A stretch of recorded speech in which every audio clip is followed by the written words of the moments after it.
ज्योत की बहनों का प्रोत्साहन प्रेम बहन को प्राप्त हुआ। स्वामी जी को गुरु हरि मान के साधु धर्म स्वीकार किया। निष्ठा महिमा सेवा से फैलाई आत्मीय सुहृद प्रीत।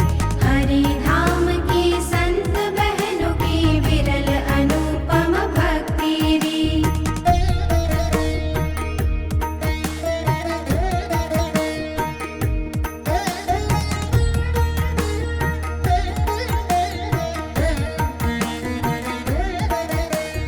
काका जी की दिव्य निशा में योगिनी बहन रहे विशेष। पवई मंदिर की संत बहनों में सेवा भक्ति का परिवेश। जय श्री बहन की अविचल निष्ठा श्रद्धा प्रगट में रही हमेश। साकरदा की संत बहनें फैलाती है दिव्य संदेश।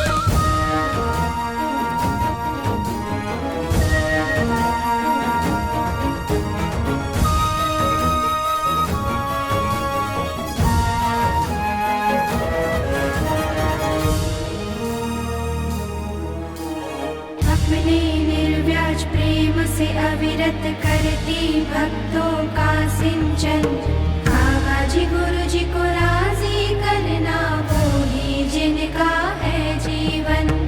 आत्मीय समाज का दिल्ली में आज जो होता है दर्शन।